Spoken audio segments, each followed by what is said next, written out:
ಹುಬ್ಬಳ್ಳಿಗೆ ಇಂದು ಬಿಜೆಪಿ ಚುನಾವಣಾ ಚಾಣಕ್ಯನ ಎಂಟ್ರಿ ಆಗ್ತಾ ಇದೆ. ಮಧ್ಯಾಹ್ನ 3:15ಕ್ಕೆ ಹುಬ್ಬಳ್ಳಿಗೆ ಬಂದಿಳಿದ್ದಾರೆ ಅಮಿತ್ ಶಾ. ನೇಹಾ ಕೊಲೆಯ ನಂತರ ಅಮಿತ್ ಶಾ ಇಲ್ಲಿಗೆ ಆಗಮಿಸ್ತಾ ಇದ್ದು ರಾಣಿಬೆನ್ನೂರು ಮತ್ತು ಹುಬ್ಬಳ್ಳಿಯಲ್ಲಿ ರೋಡ್ ಶೋ ಇದೆ. ಮಾಜಿ ಸಿಎಂ ಬೊಮ್ಮಾಯಿ ಪರ ಭರ್ಜರಿ ಮತಬೇಟೆಗೆ ಮುಂದಾಗ್ತಾ ಇದ್ದಾರೆ ಅಮಿತ್ ಶಾ. ರಾಣಿಬೆನ್ನೂರಿನಲ್ಲಿ ಬೃಹತ್ ರೋಡ್ ಶೋ ನಡೆಸಲಿರುವ ಶಾ ಬಳಿಕ ಹುಬ್ಬಳ್ಳಿಯಲ್ಲಿ ಪ್ರಹ್ಲಾದ್ ಜೋಶಿ ಪರ ಪ್ರಚಾರ ನಡೆಸುತ್ತಾರೆ. ಸಂಜೆ 5:30ಕ್ಕೆ ನೆಹರು ಮೈದಾನದಲ್ಲಿ ಬೃಹತ್ ಸಮಾವೇಶ ಇದೆ. ಬಿಜೆಪಿ ಅಭ್ಯರ್ಥಿ ಪ್ರಹ್ಲಾದ್ ಜೋಶಿ ಪರ ಪ್ರಚಾರ ನಡೆಸಲಿರುವ ಶಾ ಅದಕ್ಕೂ ಮುನ್ನ ಹತ್ಯೆಗೀಡಾದ ನೇಹಾ ನಿವಾಸಕ್ಕೆ ಭೇಟಿ ಕೊಟ್ಟಿದ್ದಾರೆ. ನೇಹಾ ಕುಟುಂಬಸ್ಥರಿಗೆ ಸಾಂತ್ವನ ಹೇಳಲಿದ್ದಾರೆ ಅಮಿತ್ ಶಾ.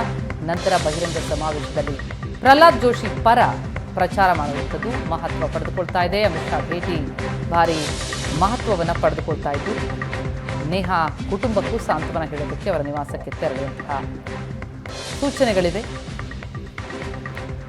ಮೊದಲಿಗೆ ಬೊಮ್ಮಾಯಿ ಪರ ಪ್ರಚಾರ ನಡೆಸುತ್ತಾರೆ. ನಂತರ ಪ್ರಹ್ಲಾದ್ ಜೋಶಿ ಪರ ಮತಬೇಟೆಗೆ ಮುಂದಾಗಲಿದ್ದಾರೆ ಅಮಿತ್ ಶಾ. ಅದಕ್ಕೂ ಮುನ್ನ ಹತ್ಯೆಗೀಡಾದ ನೇಹಾ ನಿವಾಸಕ್ಕೆ ತೆರಳಿ ನೇಹಾ ಕುಟುಂಬಸ್ಥರಿಗೆ ಸಾಂತ್ವನವನ್ನ ಹೇಳಲಿದ್ದಾರೆ.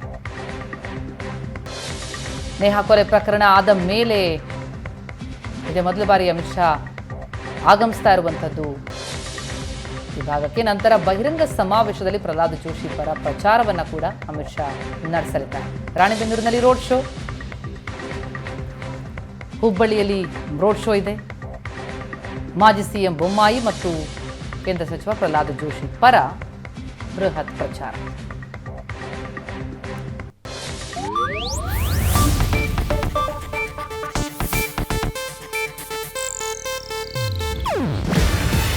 ಇದು ಏಷ್ಯಾನೆಟ್ ನ್ಯೂಸ್ ನೆಟ್ವರ್ಕ್ ಪ್ರಸ್ತುತಿ.